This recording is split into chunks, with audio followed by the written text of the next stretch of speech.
which is why I wrote 23 on the back of the 6 o'clock. But it is a myth, honestly. It couldn't happen.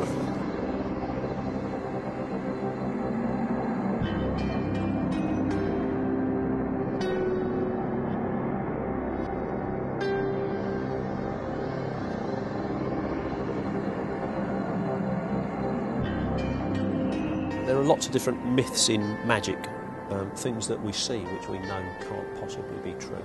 Like David Copperfield flying, you see it but it couldn't be true. There's also a myth that goes back years and years and years, lots of work on it, that you name a card, you name a number, I deal down in that deck, and your card will be at that number. I mean, it's a myth, it couldn't possibly be true. I've got a little experiment. A blue deck and a red deck.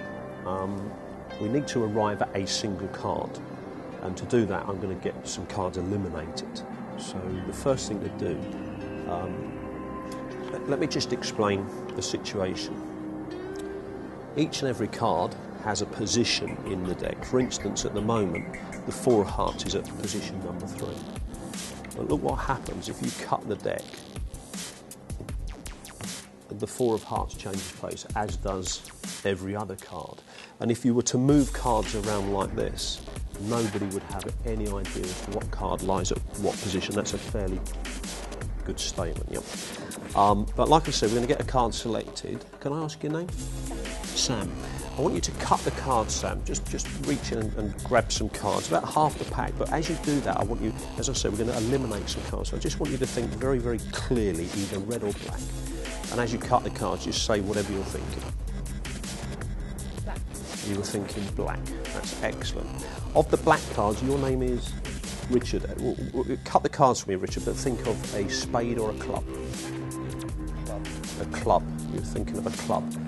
That's fantastic. Now, of all the clubs that you could possibly choose, we have pictures and we have spots. Can you cut the cards for me and pictures or spots? Spots. Spots. Okay. So the last choice gets made by you. You've got from ace to 10 of the spots to choose. So think very, very carefully and cut the cards and just name the spot. The 6. Put the cards there and put the. So we've arrived at the 6 of clubs by 4 people. So I couldn't have set anything up prior to this, and yet this deck's been here all the time. Yep. This is where it gets really interesting, because inside here you will find that there is just one card with one number. Does that mean anything? It's not your room number, it's not the beginning of your phone, it's not your lucky number, it's nothing at all.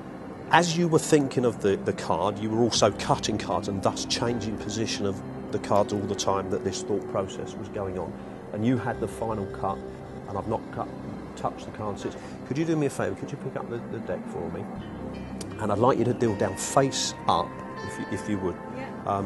22 cards. That's 3, 4, 5, 6, 7, 8, 9, 10, 11, 12, 13, 14, 15, 16, 17, 18, 19, 20, 21, 22, 23. I mean, that's quite incredible, isn't it? I mean, after everything that's happened. But you have to bear in mind, because you guys arrived at that card randomly, I didn't know where you were going to go, okay? And because you cut the cards, I didn't know where you're going to go. So I have to have a fail-safe situation, which is why I wrote 23 on the back of the 6 o'clock. But it is a myth, honestly. It couldn't happen. It couldn't happen, could it?